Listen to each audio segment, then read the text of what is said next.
presentations about the SIMULIA Extended Packaging, and what I want to do is to give a general overview of the capabilities and how everything all links together, what's actually in the software and all that. Now, each of the softwares that are in the extended packaging are fairly extensive, so this is only going to be a high-level pass. So, don't expect to find out every detail of every software, but hopefully I'll give you a good flavor for what each particular software can do and how you can actually use them in conjunction with each other and kind of why the extended packaging exists.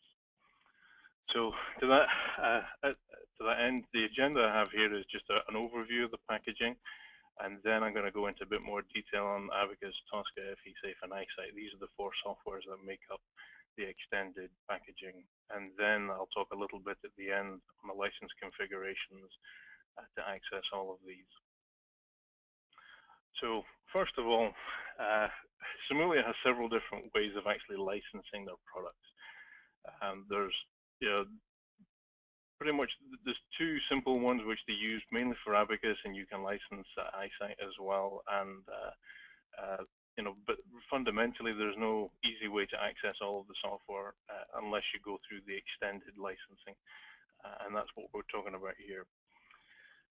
In that software, as I mentioned, we have the 4 softwares. There's the SIMULIA Abacus, which everyone's probably very familiar with. That's the general purpose finite element software. Then we have FeSafe, which is actually a fatigue solver. And then we have Tosca as well. Tosca is a non-parametric optimizer. And then we have EyeSight. EyeSight will do parametric optimization, but it will also do process automation and many other statistical types of things as well. So these 4 softwares together make up the extended packaging. So any licensing associated with these softwares is actually in the extended packaging. So why these 4? Why would you want to put these 4 together? Now, before I kind of explain that, I'll step back a little bit and I'll say that SIMULIA is actually the simulation brand for Dassault. So for the longest of time, it was mainly just Abacus. And over the years, they've actually purchased additional software such as EyeSight, FeSafe, Tosca, but there's other ones such as SIMPAC and Simple, which are not in the extended packaging. They're fairly recent purchases. Now, the intent for SIMULIA is to have a comprehensive suite of software that will meet all the engineering challenges for a broad range of customers. So fundamentally, what these softwares actually do, they actually complement each other. Depending on your workflow and your products and things like that, you may want to use all of them or a couple of them. But typically, some examples there are you would do an FAA analysis, and then you might be focused on a mass optimization. You want to take some mass out of the component, or maybe you have some fatigue issues. So you would do your FAA with Abacus, and then you would consider Tosca or FeSafe.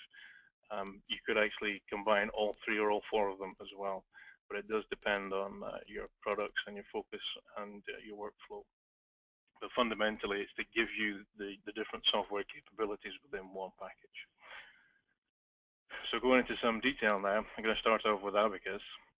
Abacus, and I'll kind of give you some background on the terminology, and I'm very guilty of just saying Abacus, but there's actually a few different products within the Abacus portfolio. We have the Abacus solvers. These came into being back in the mid-70s, and they've been in development ever since. And I think round about year 2000, Abacus came out with Abacus CAE, which is your pre and post processor. And then there's also the ancillary products. So whenever we talk about Abacus, it's always based around the solvers. But I know myself, I can say Abacus meaning CAE or the solvers or some of the ancillary products as well. Ancillary products are, as are shown here, translators and interfaces and things like that. And the reason they're actually separate is they often link into additional software, something like, say, Addon or Moldflow. These are not softwares that are in the DS or SIMULIA brand. They're actually third-party software, so they require royalties and license agreements and legal agreements and things like that. And that's why they're licensed separate usually. But in terms of the Abacus terminology, we have Abacus solvers and Abacus pre and post with Abacus CAE. CAE sits on top of the solvers and then sends input files and then reads the output databases and things like that. So hopefully that's cleared up some of the terminology side of things. Okay, so going into some of the details about CAE. CAE is based on the parts and instances of parts into assemblies, something we should be familiar with as engineers. We also have a model tree which is consistent with CAD packages. So it follows a lot of the same philosophy that we're used to with say, CATIA and Pro-E and other CAD packages as well. It's customizable, and it's customizable at several different levels. You can do simple things like switch on and off the different menus, but you can also create scripts and things like that, macros and so on, and you can modify the interface itself and have what we call plugins. So you can develop your own simulation capability, model building capability from your own forms. One other thing that's of note, especially to designers or people flitting between the CAD package and Abacus CA, is we can make the view manipulation tools consistent between the two.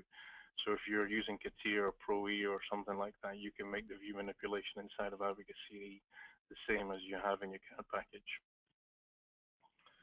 So the first step usually when we're talking about getting models into Abacus is to get some form of CAD in there, and then we build on top of that.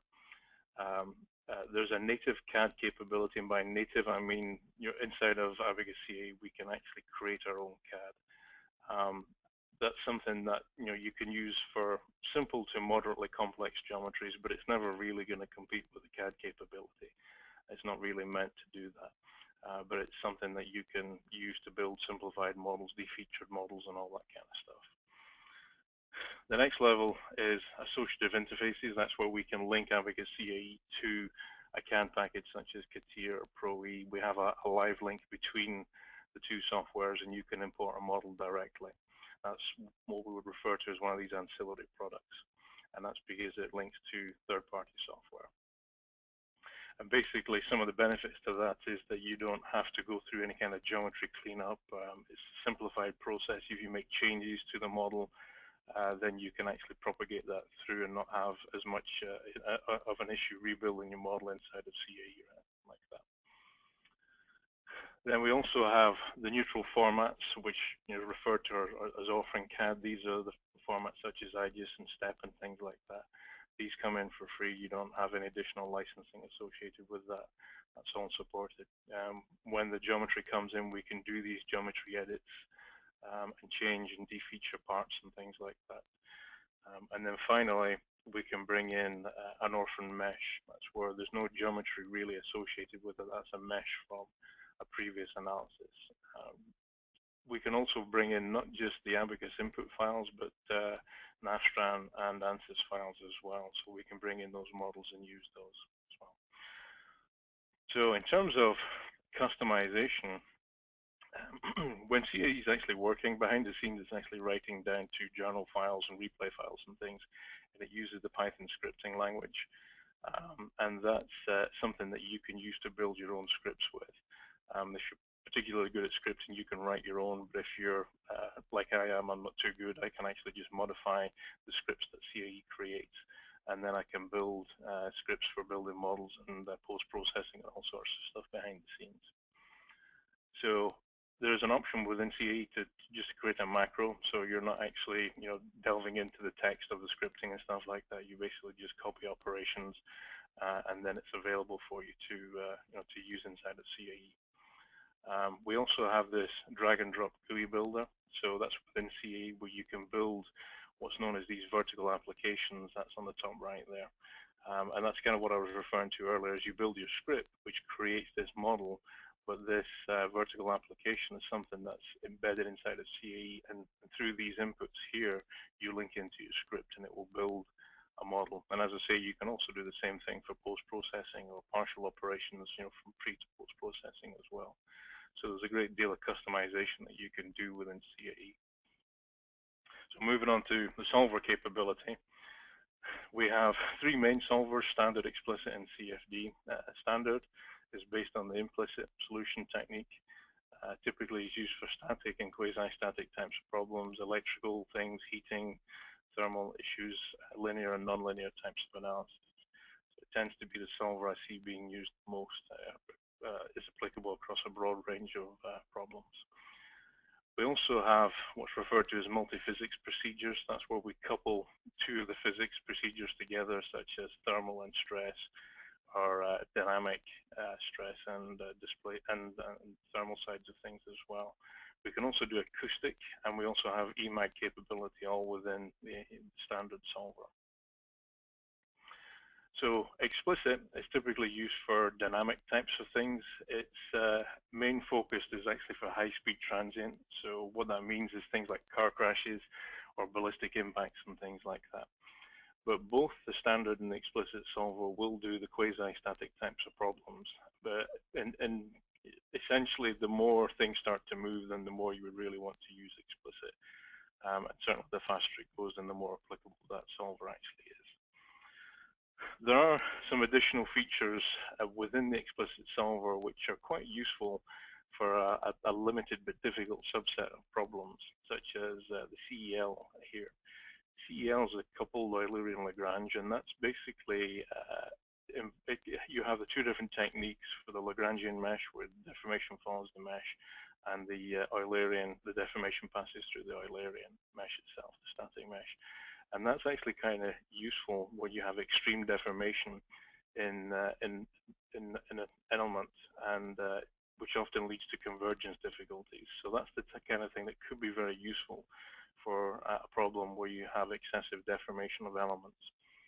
It's also used for simpler things like that bottle drop you see there, sloshing in fuel tanks and things like that. It's a kind of more accurate way of including a fluid without going to the additional step of doing a CFD type of analysis or FSI analysis.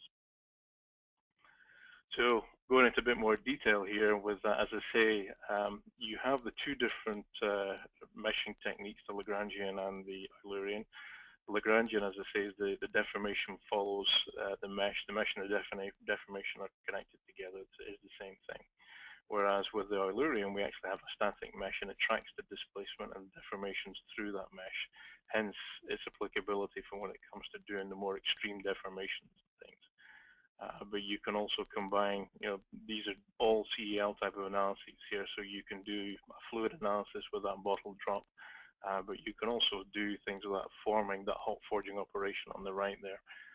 This is actually a sintered type of gear here, so there's quite a lot of capability when it comes to the extreme deformation of this software.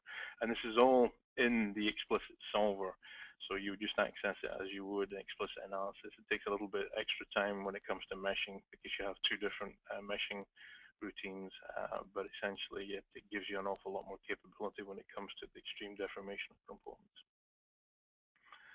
And then the other one, SPH, this essentially is where we have particles embedded inside of an element, and when the element either hits a failure criteria or a time-based criteria, we break the element into these particles.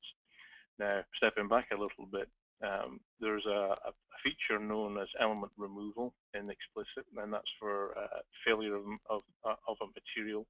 The solver will actually remove that from the calculation. What actually happens is that you'll also lose your inertia as well, your mass, as it takes that away from the calculation. And that's one of the benefits to using like an SPH here, is that all these particles still maintain the mass. So you have the correct energy in the structure, but you also have the option of secondary impacts as well. You can also model fluids with it as well. So we have like the water hitting the face on the right here, on the left, sorry, and then a dam being released and the water flow of that. So we can use it for extreme failure events, but we can also use it for fluids as well. And talking of fluids, we also have a CFD solver. Now this is a relatively new capability. I think it's about 3, maybe 4 years old, something like that. So there's still a lot of development to come of this capability. But it's definitely capable of doing the incompressible transient steady state flows, Newtonian and non-Newtonian types of materials. So it covers a broad, if not particularly complicated subset of problems. We also have turbulence models, so we can do turbulent and laminar flow as well inside of here. So as I say, with it being a fairly new feature, I do expect to see more capabilities added in the future, but that's available in the base installation of Abacus. Now, we also have co-simulation. Co-simulation is where we can link the different solvers together. So in this case, we can see something like a standard in CFD where we have a fluid flow around a static problem and then a heat transfer through the structure itself. We can also link to third-party solvers as well, such as Star CCM Plus. So if there's a capability that's in software that's not in, say, CFD, you can link standard or explicit to that. So essentially, this is about linking the different solvers. It can be internal to Abacus, but it can also link into the external solvers as well. So that's a brief overview of Abacus. I'm going to talk about Tosca now. Before I get into the details of Tosca, it's an optimization tool, but there's two different methods that we can approach optimization with, the non-parametric and the parametric. Non-parametric is what Tosca uses, and the parametric is something that iSight uses. iSight does many other things, but when it does do optimization, it uses the parametric method. Now, the difference between the two is when I talk about parametric, parameters are things such as, like, think of in terms of in the CAD world where we have a thickness or a hole dimension or fillet radii, these types of things. It's not limited just to geometry. It can be things like a friction coefficient or a different material, these kind of things as well. So these are all parametric type things, whereas Tosca doesn't look at that. It just looks at design space and then adds or removes material based on the objectives and the criteria that you actually give to it. So within Tosca, there's actually Tosca Fluid and Structure. Fluid obviously is for fluid type of problems, and structures based on the structure type of problems. I'm not going to talk much about Tosca Fluid, but essentially all it does is look to minimize pressure drop. And with this particular figure here, this is actually an HVAC system inside of a car. So they're looking to minimize the pressure drop and see what the optimum ducting would look like to minimize that pressure drop.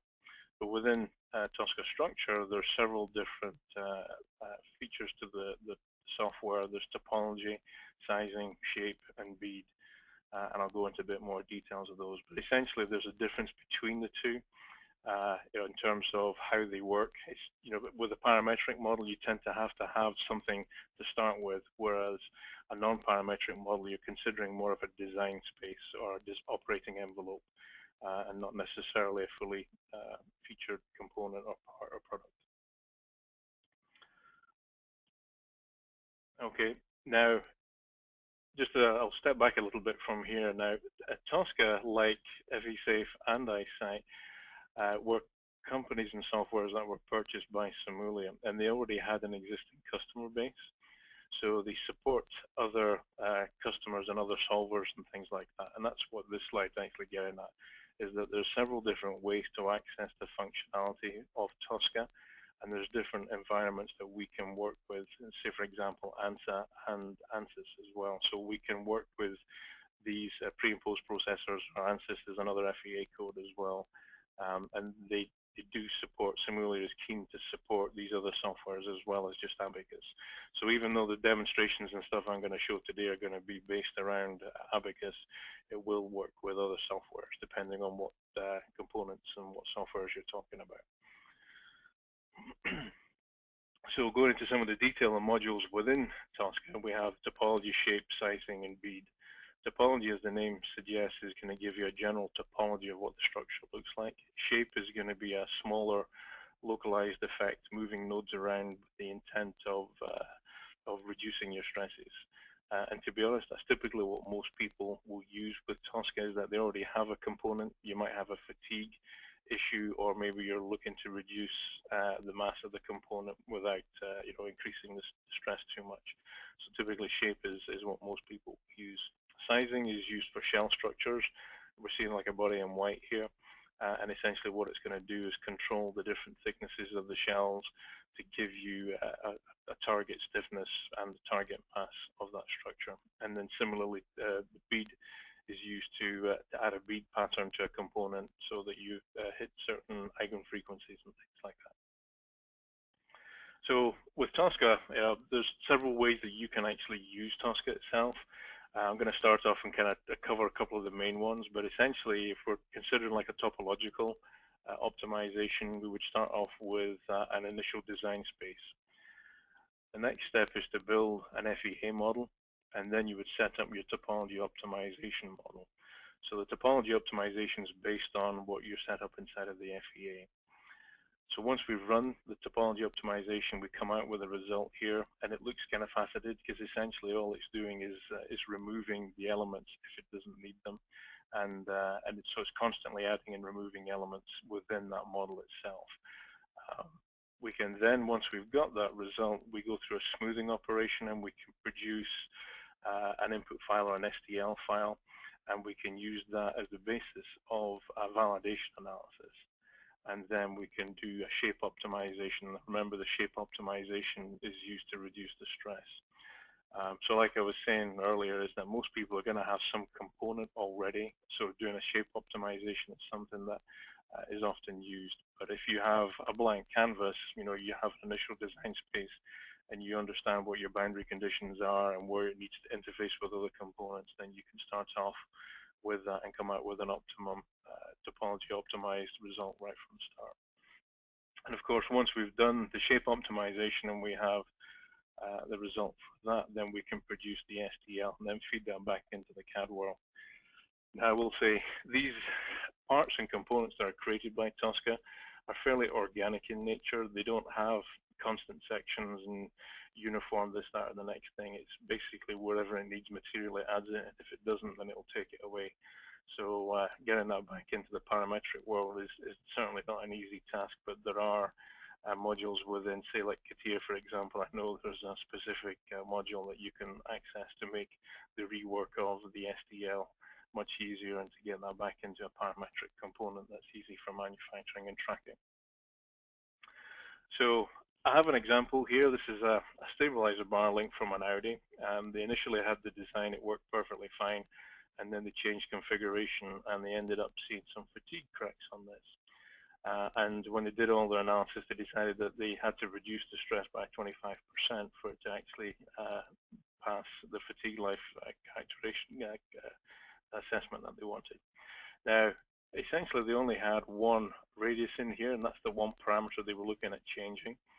And what they did, they ran this through Tosca. They initially, they initially ran some FEA and they changed that radius, and they couldn't actually hit the target of 25% reduction in the stress just by changing that one radius. So they ran it through Tosca, which gives you that free-form geometry. It doesn't consider the parameters and radii and things like that. It just adds and removes material based on what it needs to do. And they actually managed to get a 30% reduction in the stress. But of course, being in the parametric world, they actually reconfigured this geometry with 3 different radii inside of here. And then when they ran that through the simulation, they found that they had an 18% reduction in the stress. So that's actually a good indication of some of the differences between these 2 different techniques. Is Tosca can give you a more optimum solution, but it's harder to get that into the parametric world that we kind of work in. So the parametric world is, the parametric result is not quite as good, but it's easier for us to work with in terms of manufacturability and stuff like that. So I'm going to run through an example here. So I've got an animation which I'll run on the next slide. But essentially what it's going to do is I'm going to set up the topology optimization. It's going to be in the optimization module inside of Abacus CAE. I'll submit the optimization, and then I'll show there'll be multiple analyses it would run, and you get 15 or so different output databases from Abacus. There's a step to combine them, so you've got one results file, and then you can review the results of all the discrete steps. Typically, you would only look at the first and the last. That's what you would be really interested in, but for the sake of the demonstration, I've actually got like 50 different iterations, so you can see how it goes through the process of adding and removing the material. So once we've combined that and looked at the results, then I'll go through the step of exporting either the input or the STL file, and this comes out as a shell, and then I'll go through the step of importing that back into CAE and converting that from shells to TET elements, and then you could do that shape optimization based on the optimized, topologically optimized result. So as I say, the first thing we'll do here is we'll set up the model in the CAE optimization module. So I'm going to switch from the assembly to the optimization. I can define different tasks as the topology, shape, or the sizing. This one already has the topology model task set up inside of here. It's using the condition-based algorithm. There's two. There's a sensitivity one. Condition-based just has fewer choices in there, and it gets to a solution quicker. It's kind of like a first go, no-go type of assessment. So you can see I can control the iterations there. It's 15 cycles it's going to do, so it's 15 analyses it would run maximum. I have these design responses, which are the two things I'm going to track, I'm interested in. I've got strain energy and volume. So I'm basically just telling the optimizer that I'm interested in tracking these two. So when it comes to the objectives, I want to minimize my strain here. I can actually include a reference value if I wanted to, but there isn't one set in this case. I'm just looking to minimize that strain. And then we have the constraint, and this is going to be my volume constraint. So I'm actually going to take this down to a fraction of my initial volume, which is 60% of my initial volume. I also have other things for restrictions here, such as I can include, I can tell it there's going to be a forging operation on here, so I want some kind of loft and things on here. I can include things where I free area, so the area in red here is not going to be moved or changed in any way. I can include things like symmetry and stuff like that as well, cyclic symmetry too. So that's essentially the model is set up. So I'm going to do the topology optimization on that. So now I'm going to submit the job. This is kind of similar to submitting an analysis in CAE. So we go from the optimization to the job module, and then we use the optimization process manager. So I've created an analysis here already. So I'm going to edit this one and see that I'm linking into a model, that one, the control arm topology model. The task is the topo task as well. And then I can submit to things like the queue. I can control the memory I'm using and the number of cores and whether I'm using a GPU and stuff as well. So it's very similar to what you would do in setting up a typical analysis. So at which point you would submit. And then once it's running, you can monitor the progress just as you would a normal analysis. It looks a little bit different because it shows you the strain energy and the volume constraint. And you can see in this case, it ran 14 runs and it got down to 60% of the initial volume that was in there. So at this point, we've now run the analysis, and I'm going to combine the abacus ODBs. So we're still in the job module. It's completed, and I'm going to go down to the option to combine. I'm going to pick all of them, so that's going to do the 14 runs that we actually had in here, and it will put them all into one ODB. And then we can actually look at the results by clicking on the results. It takes us straight into the visualization module. So that's the end optimized, topologically optimized shape.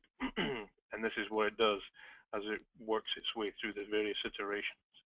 So you can see mostly it's adding or removing material, but there are some places where it realizes it's taken away too much and it will put some material back. But essentially that's what it's actually doing, is removing that material. So it will create ribs and parts and sections wherever it needs. And as I say, it doesn't do that in a parametric fashion. So at this point, I want to export the result, and I want to use that for a shape optimization following on from this. So I'll go back into my job module. I'm going to do extract, and this is the point I can either extract the abacus input file or the STL. And then hit the extract button, and it will create these two files, and it will create them in the directory that abacus CAE is launched from. So these are the two files there, the input and the STL. So now I'm going to read this back into abacus CAE, and I'm going to convert the shell elements into TET elements. So I go to File and then import the model, and then bring in just the input file in this case.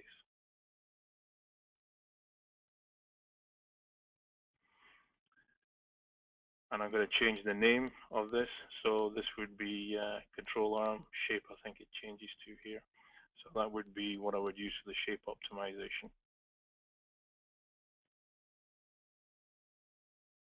So I'm going to move into the mesh module now. And the first thing I do is just check the element, randomly pick an element here, and you can see the type down the bottom there is S3, which is a shell element. So this actually isn't a solid geometry as it stands at the moment. This is a shell structure. So I'm going to go into the edit mesh and I'm going to convert the tris to tets. So it's going to go from shells to solids.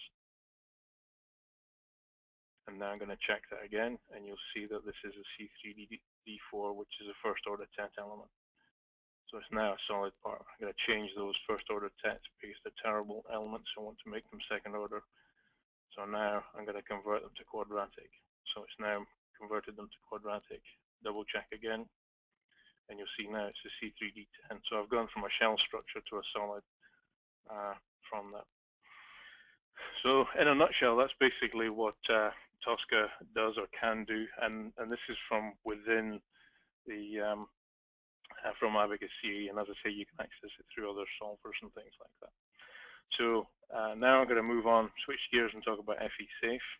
FeSafe is a fatigue software. It was developed from the early 90s onwards, and it uses modern multi-axle strain-based methods. You know, going back to my time at university, which seems a long time ago these days, and typically we would consider the SN type of approach, look at peak stress and then look up the charts and see what our fatigue life would be.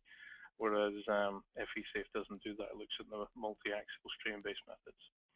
It's used in a number of different industries, and as you can see from here, it's automotive, heavy engineering, to medical, to nuclear, and so on. So it's used in a broad range of industries.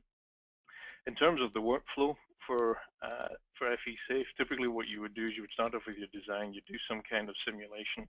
Here the slide is saying abacus, but it doesn't have to be abacus. Again, it will link into other softwares, FEA softwares, and what it will do is take the stresses from that, and then you'll apply some form of loading, and then it will use its own material database to predict your fatigue life. So we take in the stresses.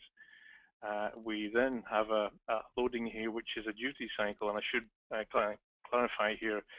In terms of the FEA, we typically only ever apply a few loads, a single load or maybe a couple of different loads. But when we talk about duty cycles, what we're doing is actually adding up lots of different combinations of loads. And I go back to my experience in the automotive industry here. And we used to do some fatigue stuff on the body in white. And you essentially you would have different duty cycles for smooth roads, rough roads, for potholes, and different kind of conditions. And we would have a certain combination of each. We would have maybe 5% would be off-road, and then 1% would be potholes or something. Or if you live in Michigan, maybe that would be higher than 1%. But then we'd have smooth roads and different combinations and things like that. And that would give you different fatigue lives based on the different combinations of these different loads that you would put together in there. And then FeSafe has its own materials database. There's a couple of reasons I mentioned this. One is Abacus doesn't have a materials database. And what FeSafe will do is kind of ignore the material properties inside of inside of the simulation, and it uses its own materials database because it's calculated. There's all the physical test data that they have inside of here. And part of the reason they do that is so they can develop appropriate algorithms for the right material. But also, the assumption in FEA is that we have an elastic and plastic behavior. So anything up to the yield point we assume is perfectly elastic, whereas in reality there is always some kind of degradation and damage up there. So that's what FeSafe takes into account. So it includes some kind of damage even though your FEA isn't showing any damage. So essentially that's how you would work, is you would take in the FAA results, apply your duty cycle, that uses the appropriate material, and then you would go around and do your optimization. You would kind of look and see whether there's any fatigue issues. If there's a fatigue issue, then you would redesign and so on. So I mentioned the SN type of approach where we have, you pick your maximum stress, you look up your chart and predict what your fatigue life would be, the SN curve type of thing. This is unreliable. It's easy to miss the failures, and it can't cope with complex loadings and structures. In other words, it's okay for simple materials and for simple components under simple loading. So, and in reality, that's not a big subset of all the problems that we face and the components that we make on a day-to-day basis.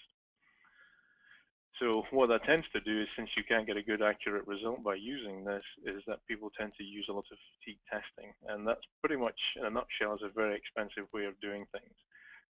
You also have issues, technical issues, in terms of fatigue testing is meant to predict a failure over an extended life. Of course, we can't test something for 10 years and say whether it works or not. So they accelerate the testing. If you accelerate it too much, then you get an erroneous result. So there's some technical issues with that as well. So it's pretty much expensive and time-consuming, and it's difficult to do. So the real solution would be to have an accurate and predictive fatigue software, and that's what FeSafe aims to do. So going into some of the issues here, we have this comparison. Just a quick demo from, it's a Cummins cylinder head here.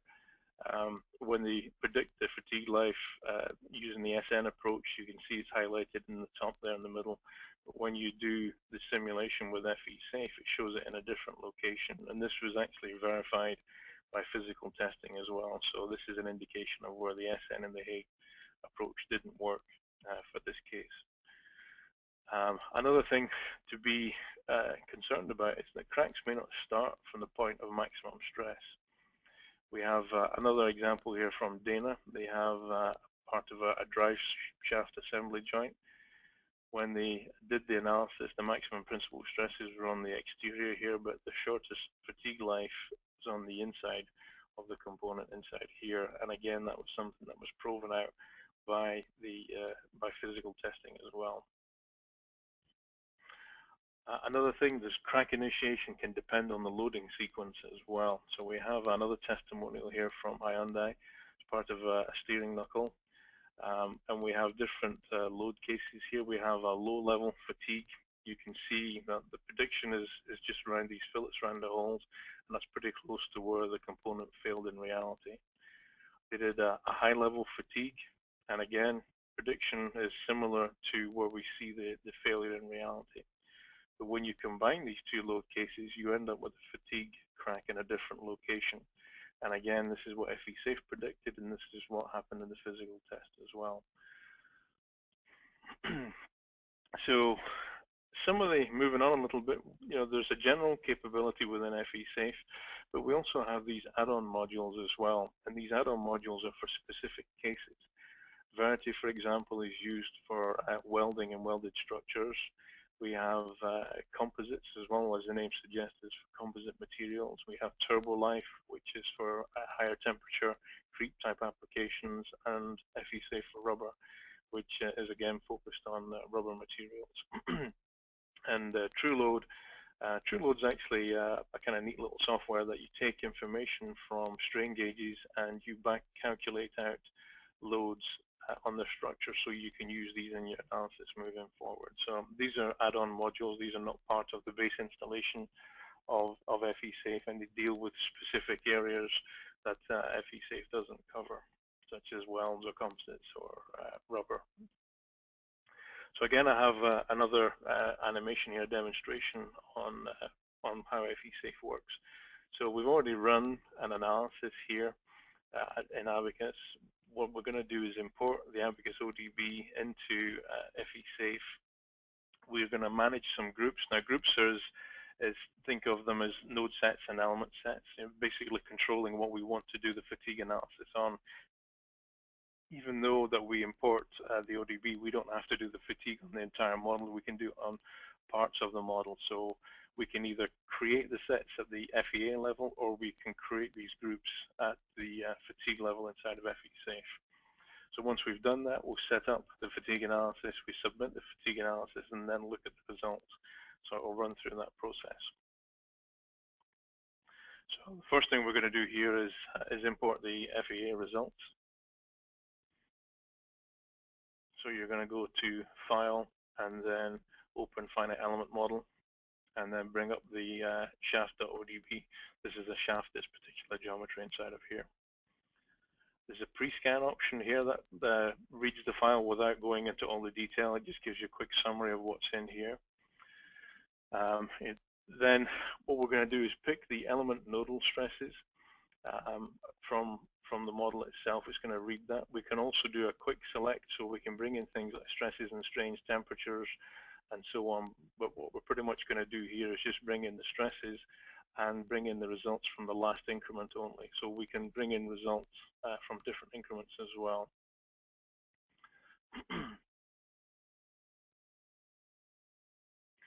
So FeSafe actually uses a unit system, which again is different from abacus. So whatever unit system you used in your abacus analysis or your FEA analysis, you have to be consistent in FeSafe here as well. So you've got to pick that right, the correct unit system inside of there. So now it's going to give us the option to edit the group list, which will be the next portion of this animation here.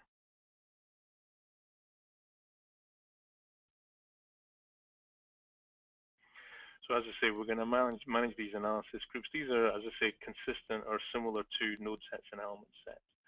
So whenever you bring in the input file or the FEA results, it's going to give you a list of what's there, and then you can manage these groups simply by adding and removing them by using the different arrows here. So we've got the analysis groups, unused groups, so you can move things around. Clearly, if you want to do the whole structure or the whole component or the whole model, then you're going to have more computation time associated with your fatigue analysis. But if you're only interested in a small subset region, then then you want to that would be a quicker analysis. So now we're going to set up the fatigue analysis. We've brought in the model, we've managed the groups, changed everything around. Now this is where we assign a material. So we've selected the steel group and the material, going over to the materials database. We're going to scroll down here and then pick a stainless steel. So you can see there's a whole host of different materials inside of here. Okay, so we've picked the stainless steel 316 inside of there. You can also do things such as edit the algorithms inside of here. So there's default algorithms for this particular material. You can then choose to analyze or not to analyze components. You can edit the surface finish, for example, include any in-plane residual stresses and so on. So basically, this is the way to control what you want to do with your fatigue analysis at this point.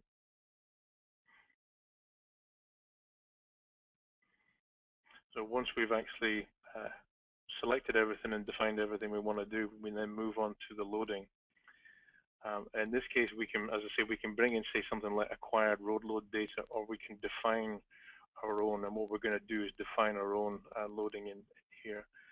This is just going to be a simple plus or minus, so it's going to be 1 minus 1. So it's cycling up and down with an equal positive and negative. And then we're going to apply a scale factor on side of here as well. So this is going to scale the loading on the plus and minus 1 there. So essentially that's the model created, ready for submission, and now we're going to move to the stage where we can actually run it.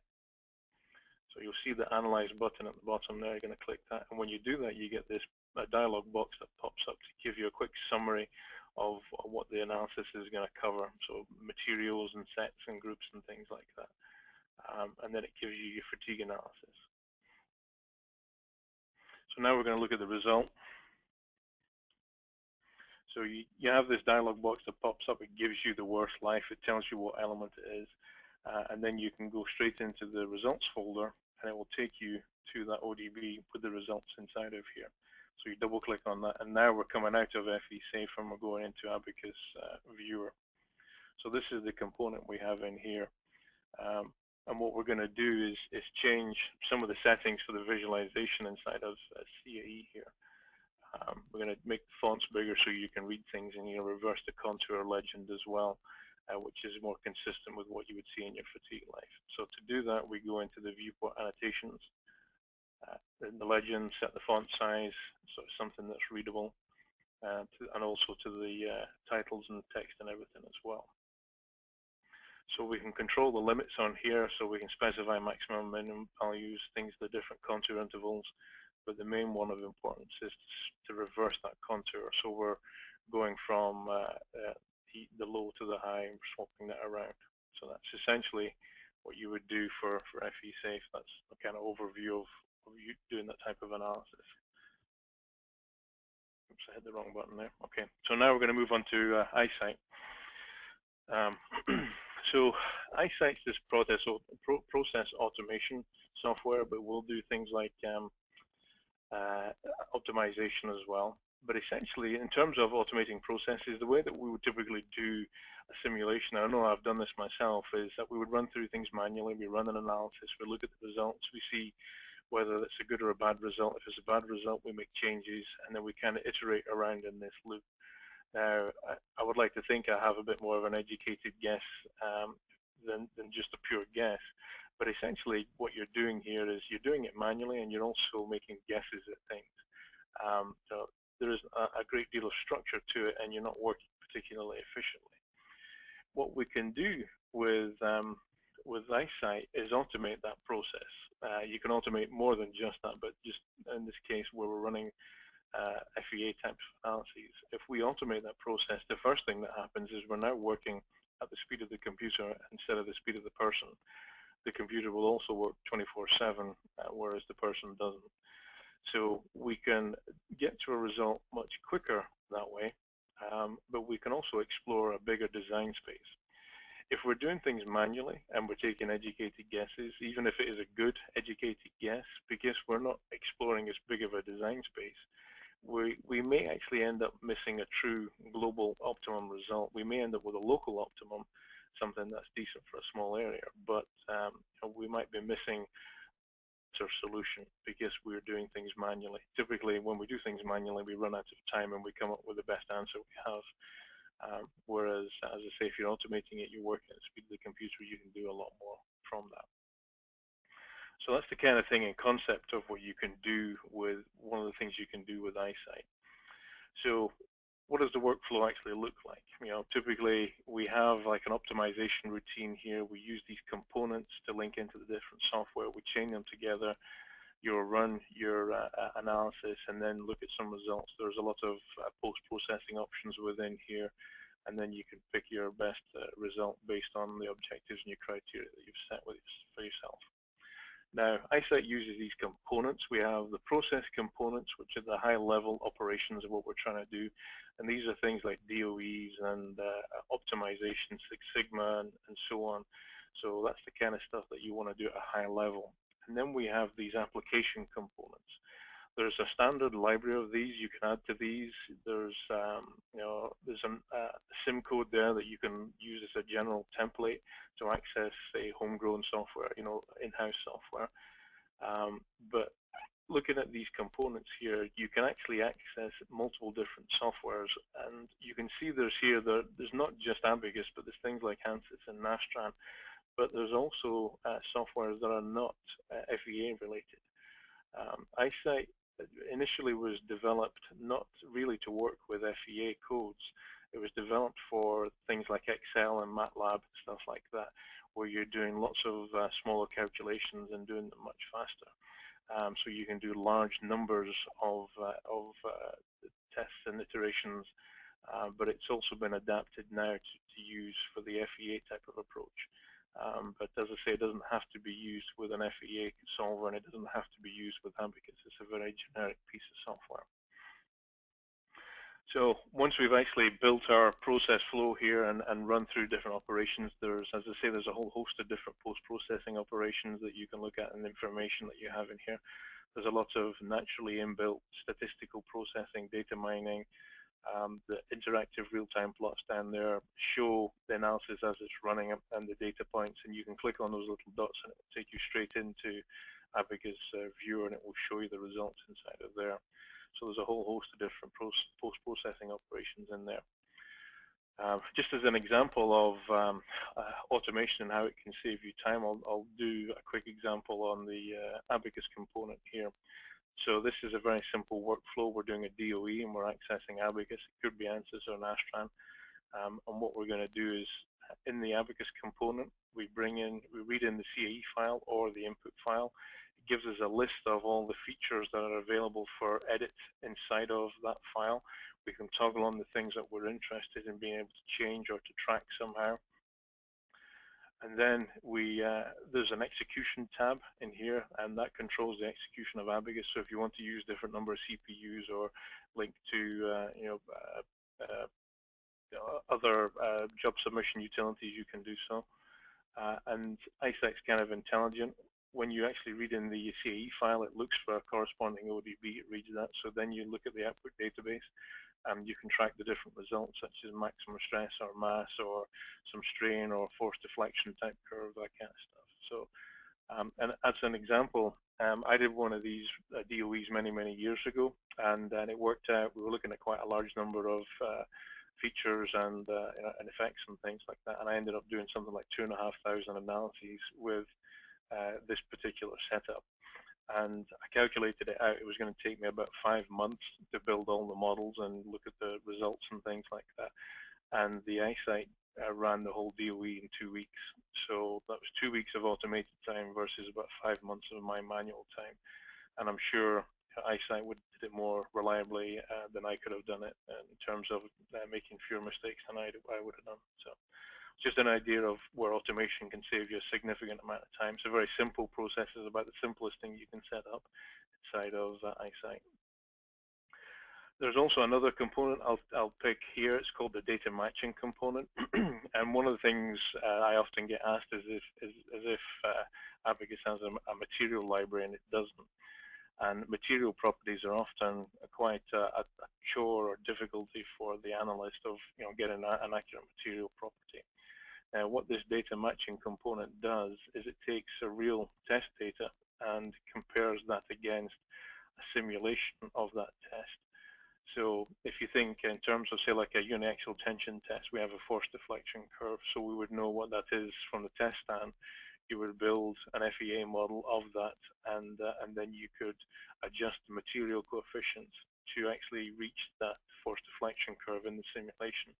So moving forward, you would then have material that's characterized based on the physical test data. Now, I mentioned a uniaxial tension test there. You could also do the same kind of thing for an actual component. It doesn't have to be a standard ASTM type of test. It's anything that you have test results from. And of course, that's kind of important as well, because one of the things that happens is when you make your components and stuff, you end up you have to process that material somehow, and the processing of that material can affect the material properties itself. So having all that in this data matching, it can give you an accurate material characterization. So as I say, Abacus doesn't have the materials database, so this is a good way for you to actually develop material coefficients based on real-world test data. All right, so stepping back a little bit, I mentioned earlier about global optimums and design space and stuff like that. The next couple of slides here will give like a nicer overview of what you're trying to do here. So essentially, we come up with we're tasked with developing a part. We have some kind of basic design, and the first thing that typically you would want to do is to do some kind of DOE. And a DOE is done so you can understand the important factors. And with understanding the role each of these features and factors have together, then you can come up with some design. So that's our initial design. So we've gone from something that doesn't work to something that does. These black edges here are constraint boundaries, and anything in between these two dark edges is something that's a feasible design. Anything outside of that is infeasible. In other words, it doesn't work. Okay, so we have something that barely works, and we've got it to the point where now we're considering doing something like an optimization. We want to, say, reduce mass. So you then run an optimization routine, and you get to an optimized design, which is the stiffest and lightest that you can possibly come up with. However, at this point, this is where real life creeps in. And we have things like tolerances, variabilities, and geometries, the materials, and so on. And of course, what happens in reality is that some of these things, because it's an optimum solution, then fall out of the constraint. In other words, some things fail and some things don't. So the next step would be for us to do a design for Six Sigma, make it a more reliable design, bring it back a little bit from that pure optimum, and account for the variabilities, the tolerances, and stuff like that. And actually have something that's more reliable. There's less scatter, but it's something that works all of the time. So that's the kind of thing that you can do with EyeSight at a higher level. So again, I have a demonstration here. I have an abacus model. It's actually part of a pulley wheel. I have a static analysis with a centrifugal load on it. There's a couple of different parameters in there I'm going to vary. So we'll do a quick review of the abacus model, and then we'll set up, and go into iSight, we'll set up the abacus component, we'll set up the optimization component, and then submit and review the results. And then I'm going to swap out the optimization for a DOE component, and you can see how easy this actually works. So as I say, the first thing we're going to do is review the abacus model, and of course that's going to be done in abacus CAE. So I'm actually making use of symmetry on this pulley wheel. So it's symmetry in X, Y, and Z. So it's 1/8 of the entire model. I have a parameter manager inside of abacus here, so I'm actually controlling dimensions, which is something similar to what you would see inside of a CAD package as well. So the ones I'm highlighting here, these are the ones that are going to be the variables that I change inside of iSight. So there's 3 in here, 3 base dimensions, 2 thicknesses, and 1 partial radius there. And I also, as you notice, you can see I have holes in here. I've actually done extruded cuts on these holes, and I'm going to change that hole dimension as well. So there's one that's highlighted here in red. That's the base dimension, but I'm using the parameter manager. I'm linking all these holes so they're all the same size. So I have the consistent hole dimension as I go through this analysis.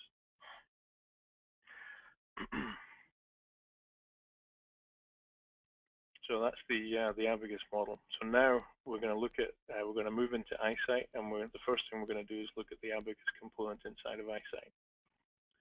So this is what iSight looks like. I'm going to swap to the application components. That's the abacus component. Drag and drop it in there. I'm going to make it a little bit bigger, easier for you to see.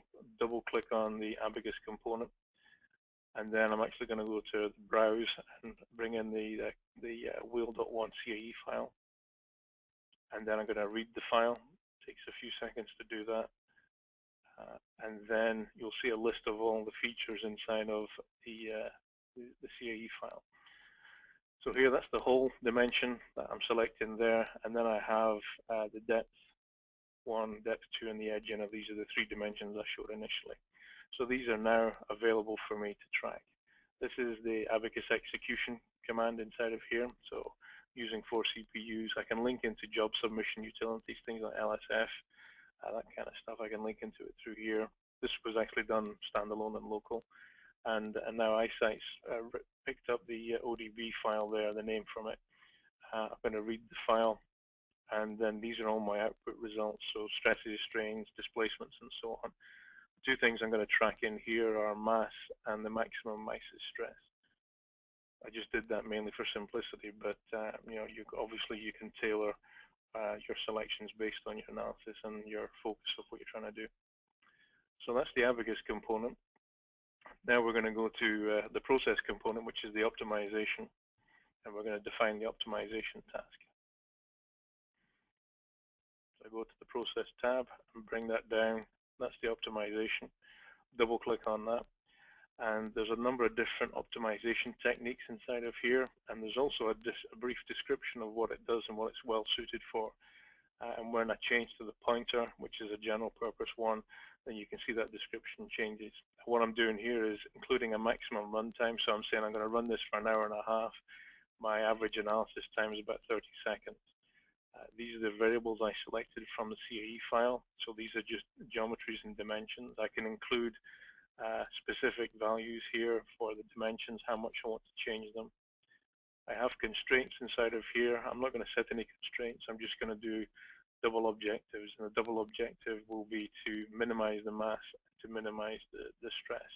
I could have changed that. I could have had different constraints and different objectives, but for this case, I just ran with that just as it was nice and simple. So that's basically set up. It's now ready to submit.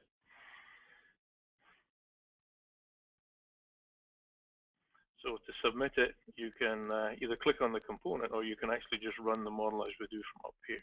So when it runs, then it will begin going through all the different, creating the analyses.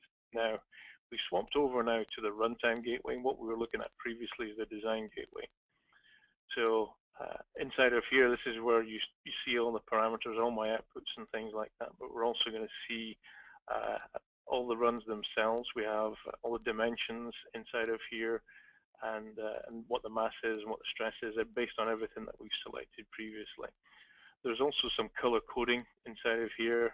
There's a green which indicates the best possible solution, and these reds are sorry, blues are other options as well. So you can see it ran 90 different iterations there, to come up with an optimum solution, and iteration 55 was the best one. So this is some of the standard output that we see: correlation maps, tables, there's history, organizing maps, 3D scatter plots, that kind of stuff. And this is all created by default based on what we've actually set up here. I can create an approximation response surface from that. And then I can go and I can also create discrete graphs as well, something specific to what I want to do.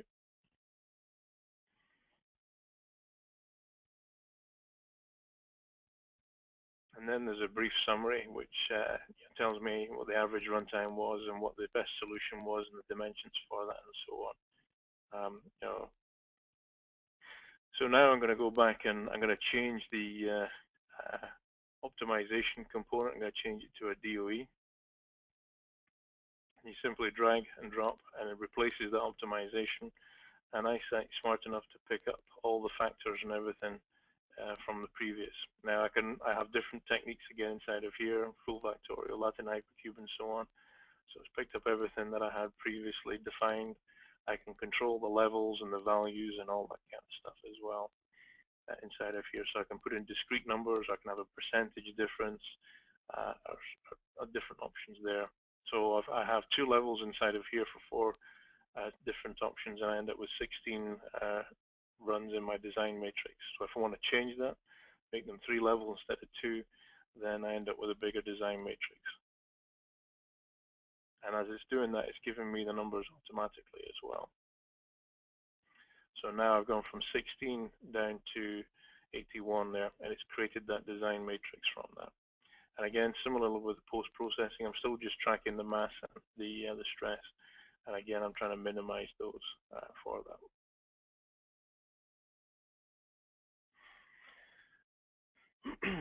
Okay, so in summary then, what EyeSight will do for you is you can reduce your design time, your automating processes, working at the speed of the computer instead of the person. You can remove some of the errors by having it's all automated. You've got, especially with complex workflows, you've got more chance of making mistakes. So if you've got it all encoded into one piece of software, it makes it much more reliable and robust. You can explore a bigger design space. You make more reliable designs by having more knowledge, more information as you've looked at a bigger design space. And you can understand it better, in terms of, and it's something I know I've worked at, I've seen with customers, but I've also seen with my own experience that very often you think you know how things work, but then you get some kind of spurious result, and then you realize that what you thought was true is not actually quite true and needs to be modified. So having something like EyeSight where you've explored a bigger design space gives you much more confidence that it is working the way you think it is. So moving on there, I'm just going to talk a bit about licensing. This is the pretty much the last slide I have now. But that's a summary of all the software of what it will actually do. And then to access the software, how do you access it? We use these extended tokens. That's the name of what we're talking about here, is the extended packaging. And there's 2 components to these extended tokens. There's a QAX, which is a trigram that Dassault uses to define their products, and that's actually for GUIs and for interactive sessions. So that would be for driving abacus CAE or FeSafe Interactive. And then we actually have solver tokens as well. So we split it into the GUIs, that's like the pre and post processing, and then the solving. Something, to be honest, I always find it kind of hard. Being as a strong abacus user, I always think of solving as the abacus solvers, but FeSafe and Tosca, they have a kind of solving, but it's not as computationally intensive as abacus is, but they break it down into these solver tokens as well. So you need to be able to have solver tokens to get FeSafe and Tosca and EyeSight to run. So how many do you need of each? For abacus and for EyeSight, a very basic configuration of EyeSight, you would need 5 solver tokens, and you would need one a GUI seat as well. For FeSafe, you need 7 solver tokens. 1 seat is the minimum for that as well. And for Tosca, it's 8 tokens and 1 seat. Now that's Tosca using Abacus. Okay. If you're not using Abacus, say you're going to use ANSYS or something like that, then you would need 9 tokens for Tosca. And to combine 2 of them together, you need a minimum of 13. So again, in summary, 5 tokens for Abacus or for EyeSight, 7 tokens for FeSafe, 8 tokens for Tosca with Abacus, and then 9 tokens for Tosca without Abacus, and then 13 for any 2 combinations of the 2, or of the 4. Okay, so in summary, that's basically what it is.